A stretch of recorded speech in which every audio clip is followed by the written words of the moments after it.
Let's talk about 3 C's of communication today.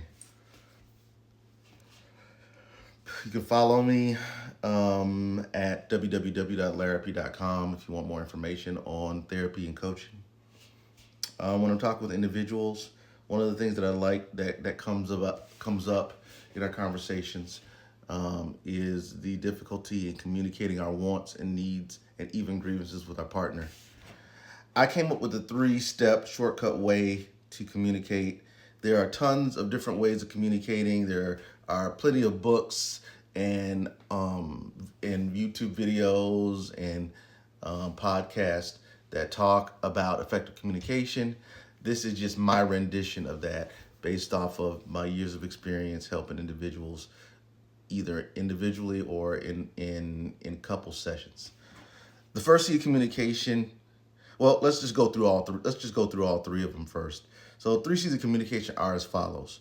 When you're trying to communicate a want or a need or a grievance and you're having difficulty doing so, you may want to first start by making your objective to first communicate to decrease defenses that person may have.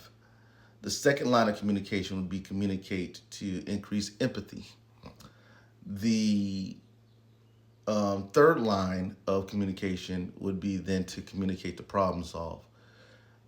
Oftentimes when we communicate, we just automatically assume that the person that's in front of us is already in problem solving mode, that they already have an empathetic disposition towards us, and that they are not even remotely have any defensive lens with regards to our relationship or what they assume about our behavior as it relates to how we communicate.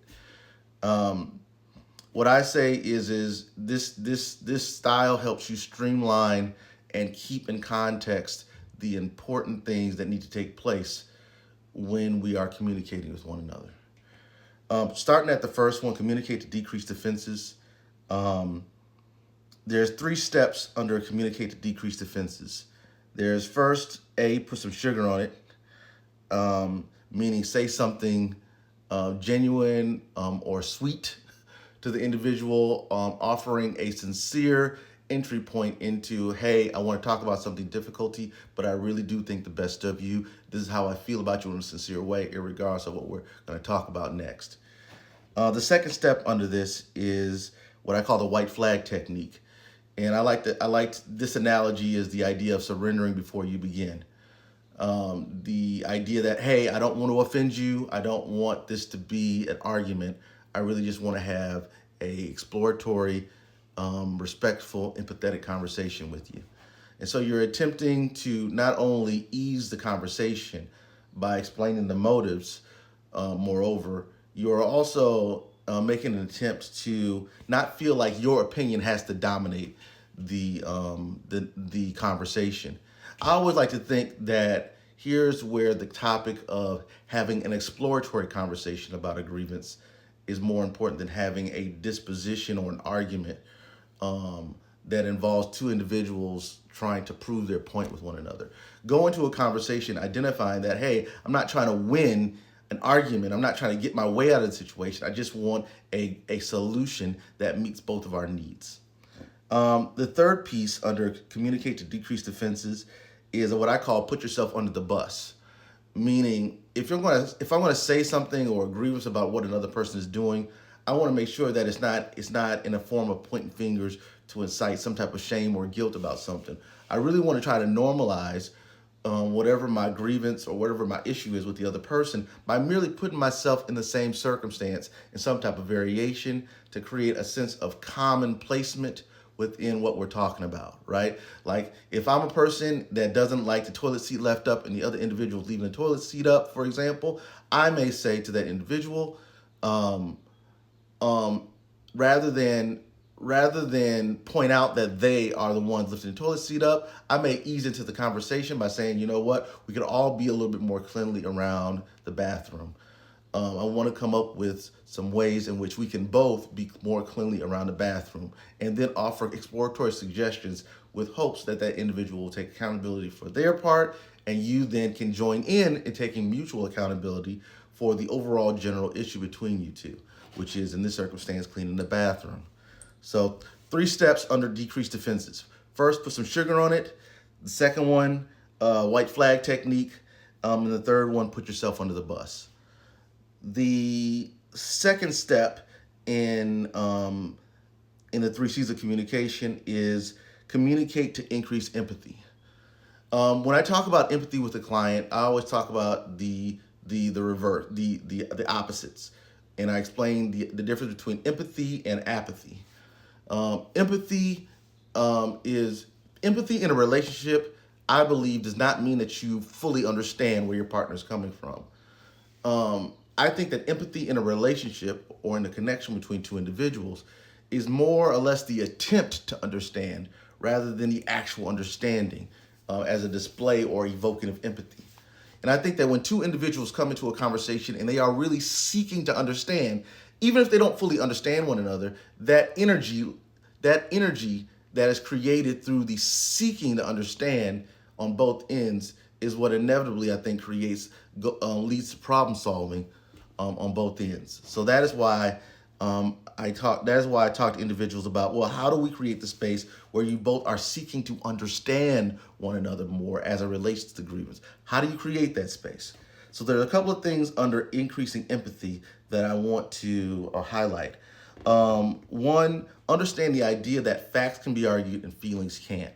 So when you're trying to create empathy or evoke empathy in a conversation, stick strictly to this is how I felt about this, rather than this is what it is. This is the truth. Is how I see it. This is what actually went down. This is how I felt it went down. That does not mean that is an actual it is an accurate depiction of what occurred. I like to tell clients under this circumstance, you have to understand that I have my truth, you have your truth, and then there is the truth. And neither one of those three, isolated by itself, is a valid explanation as to what is happening between us. Just because I have the truth does not mean that the other two truths are invalid, regardless of whether it's an emotional perspective. And that's a whole other topic there. But in a nutshell, how you increase empathy is you avoid trying to definitively define facts and you go more towards ownership of the feeling. This is how this made me feel. Another point under communicate to increase empathy is using us and we instead of I and you. Kind of, you did this, or you did this to me, and I, you, and me. Convert that into you and us in some type of way, and try to wrap it under a general topic area that's related to whatever the grievance is a nice way of back ending the conversation without being so direct and forward, pointing fingers. So again, going back to the example of the bathroom example of leaving the toilet seat up, again, generalize it. What's the overall general issue that both of you guys can take accountability for as it relates to leaving the toilet seat up in the bathroom? The overall general issue is bathroom cleanliness, right? Or teamwork, right?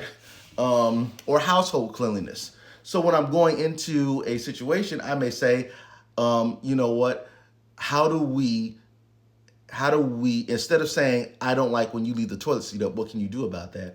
Moreover, go into the conversation and say, how do we, both you and I, help make sure that the bathroom is more cleanlier, right, on a routine basis? And you sort of try to, you sort of try to wrap the argument around the grievance as best as possible without necessarily pointing out the direct grievance. Some other stuff under communicate to increase empathy, the use of I feel statements. I feel statements in psychology is such a generic term. I love it because you can go beneath so many layers using I feel statements. But the recommendation as it relates to use of I feel statements when you're communicating a grievance is to, again, avoid pointing fingers, because the goal is not to incite shame or guilt, but to come up with a solution. Rather than say, I feel you did this to me, it is more important to say, I feel frustrated when this happens between us. I feel frustrated when this, what is the common theme of the grievance, happens between us. The use of us rather than you or me or I at the latter point of the discussion. Once you've done those specific things, and I know I'm explaining in a nutshell, then that inevitably leads towards the last step, which is problem solving, seeking a win-win, i.e. negotiation skills.